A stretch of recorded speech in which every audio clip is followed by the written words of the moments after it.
Pessoal, bom dia, tudo bem com vocês? Espero que esteja todo mundo bem, espero que vocês estejam todo mundo legal, acordando agora, tomando aquela xícara de café, Nescau ou todinho, né? Quem gosta de todinho. Gente, a aula de hoje a gente vai falar justamente sobre uma das filosofias também mais importantes desse século que a gente está falando, sobre os séculos de filosofia do século XIX, né? Tem um contexto extremamente importante para a nossa vida atual, porque o último que a gente falou sobre do positivismo, que traz ideias importantes de que a gente de coisas de filosofia que a gente utiliza no nosso dia a dia, né? E aí, como a gente viu no positivismo, o positivismo também está muito atrelado à construção nossa de Brasil, né? Porque a ideia que construiu o nosso país está ligado justamente no positivismo, quando a gente lembra lá da nossa bandeira, né? E aí todas as pessoas que faziam parte, né, quase na sua totalidade, que tinham como base a construção desse país que surgia, o Brasil, né? Esse Brasil republicano, tinham uma ideia de Brasil mais progressista, de mais avançado, mais ordenado, que só a tecnologia poderia avançar, beleza? E aí agora a gente vai ver, né, um dos outros filósofos mais importantes desse período, chamado Stuart Mill, beleza? Gente, esse filósofo, ele quase muita gente não fala dele, beleza? Quase muita gente não fala dele, né, do Stuart Mill, porque ele meio que fica ali justamente entre dois filósofos muito importantes, né? Que vai ser o Augusto Comte, quando a gente viu no positivismo, e o próximo que a gente for falar sobre materialismo histórico e socialismo, que vai ser justamente Karl Marx, né? Que a gente sabe que são duas filosofias extremamente importantes, duas filosofias gigantescas, né? Aí ele meio que vai ficar ali meio no meiozinho ali e tal, né? Porque ele vai ter duas grandes filosofias que vão ser esmagadoras ali naquele período que ele está vivendo. Mas a filosofia do Stuart Mill também, muitas pessoas em muitos países também surgiram e reformularam a sua própria ideia, né, de mundo em si, a partir das teorias do Stuart Mill, né? E ele vai trazer aspectos importantes de como a gente vai viver, de como a gente deve viver em sociedade, né? Ele meio que traz um aspecto ético. Então eu vou falar para vocês abrirem lá na página 56 do livro de filosofia, para poder acompanhar justamente com a gente essa ideia de utilitarismo do Stuart Mill. Beleza? Mas, gente, primeiro, o que é esse utilitarismo, né, do Stuart Mill? Ele vai ser um filósofo muito interessante, porque ele vai trazer uma nova perspectiva, né? Então vai trazer algo novo. Ele vai ser um filósofo também que ele é bacana, porque o Stuart Mill é um dos primeiros cientistas, né, autodidatas, então ele aprendeu muita coisa sozinho, né? Ele lia muita coisa sozinho. O pai dele, né, o pai dele era um dos introdutores à sociologia, e aí então ele foi aprendendo muita coisa ao longo desse tempo. E também o Stuart Mill, ele também vai fazer parte de uma escola também interessante do Tocqueville sobre ciências políticas e tal, extremamente importante. Então vamos lá. Quando ele vai falar sobre essas ideias de utilitarismo, ele se apoia também em Bertin, ele se apoia em Locke, que são ideias um pouco mais liberais e ideias também um pouco mais utilidades, né? E aí, como a gente consegue expressar essa ideia de utilitarismo, né? Aí eu vou pedir para a gente justamente acompanhar uma leitura lá no... Aí a gente acompanha essa leitura rapidinho, beleza? Para quê? Para a gente conseguir expressar melhor o que é utilitarismo a partir dos seus princípios básicos, né? É o credo que aceita, então, é o credo que aceita a utilidade ou princípio de maior felicidade como função moral. Sustenta que as ações são corretas na medida em que tendem a promover a felicidade e errada conforme tendam a produzir o contrário da felicidade, a infelicidade, né? A dor. Por felicidade se entende prazer, ausência de dor, por infelicidade, dor, privação de prazer. Então, olha só. primeiro, né? Ele vai buscar das coisas que são úteis, por isso que justamente o utilitarismo, né? Perdão, gente, é porque eu tô meio resfriado, então pra mim tá falando as coisas, aí eu dou uma pausa no vídeo, assou o nariz, aí depois vou...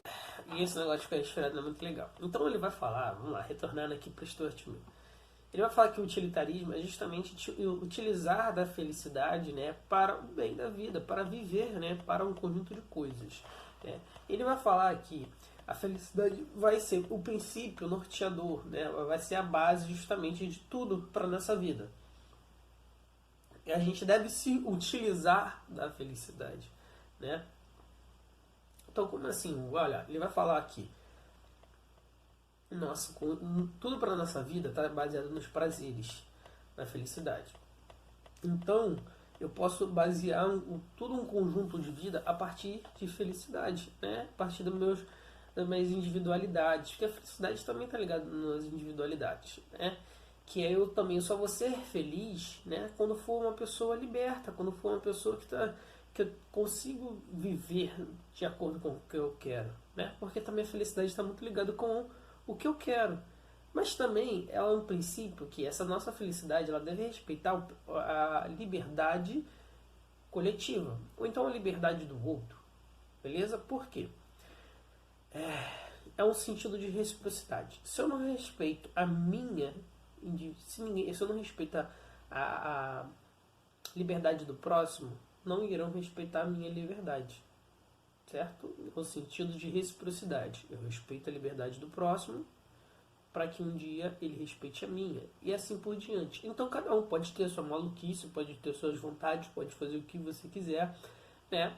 Dentro da sua própria individualidade, da onde que você quer, tanto que você não suprime a liberdade do próximo, né? Então, por exemplo, uma das grandes questões que estão aí em discussão, né, sobre questões de grupos de supremacias raciais e tal, né? Bem, eu queria botar isso porque é uma questão interessante do ponto de vista da felicidade, né?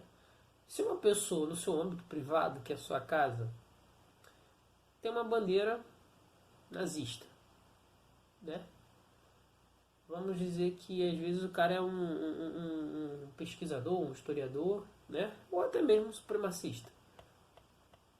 Só que ele entende o sentido de civilidade, né? Entende o sentido de viver em sociedade. Até esse próprio mesmo do Stuart Mill.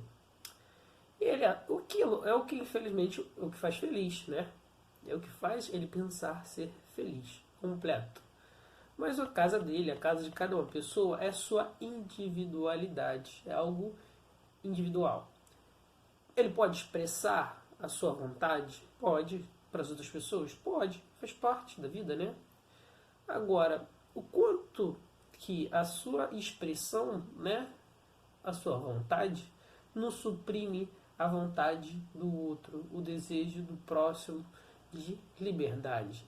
Porque quando ele impõe um sentido de superioridade sobre o outro, ele está suprimindo, né, os desejos de liberdade. Então, quando eu sou um supremacista, racista, eu não gosto simplesmente das outras raças, eu estou impondo o meu desejo de supressão da liberdade do próximo, né? Porque eu não aceito as diferenças do próximo, né? E aí essa diferença poderia ser qualquer uma, não só pela questão da cor, né? Às vezes eu não aceitaria a outra pessoa simplesmente porque ela tem um sotaque diferente ou simplesmente porque ela não come carne, né?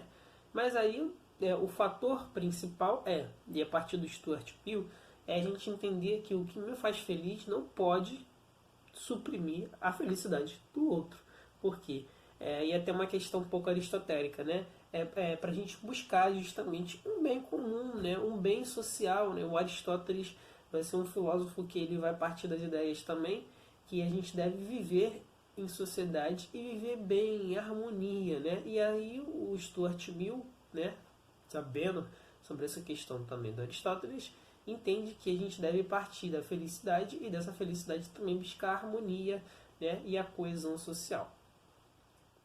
E é por isso que ele fala da liberdade, da felicidade individual, da felicidade coletiva de todos, buscar uma felicidade coletiva, e tem também as ideias da liberdade do eu e a liberdade do outro, né? Que eu não devo suprimir a liberdade do outro para que a minha liberdade não seja suprimida. E é por isso que nos Estados Unidos, né, e em muitos países que você tem esse contexto liberal, você pode simplesmente expressar o que você quiser, né?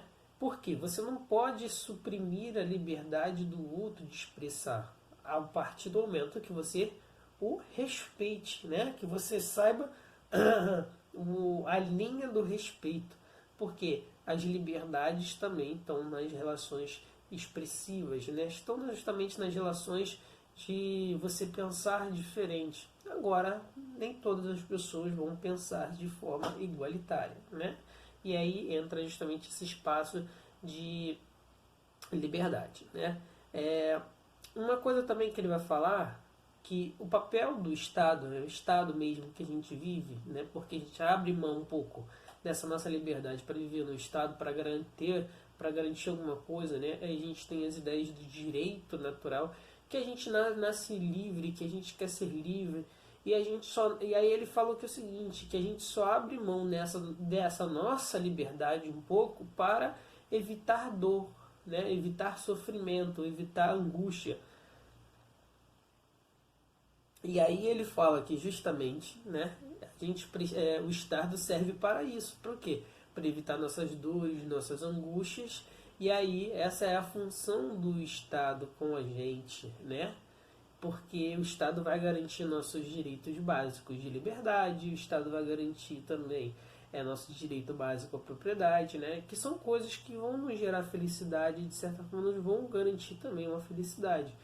Com isso, a gente passa a ter uma vida melhor, mais próspera e feliz. Lembrando que o utilitarismo basicamente é baseado na felicidade, na busca da felicidade, né?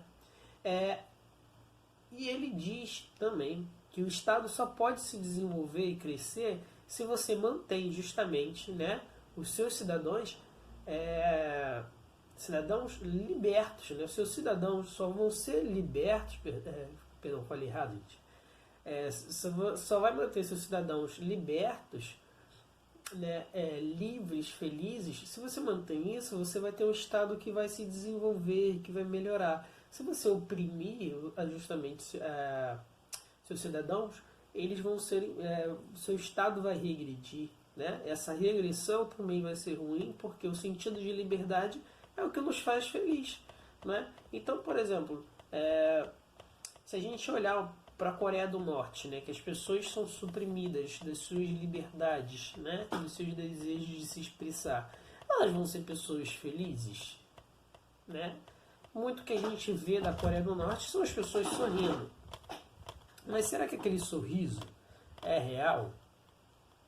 Será que aquele sorriso é verdadeiro, né? Será que está se passando ali realmente é verdade?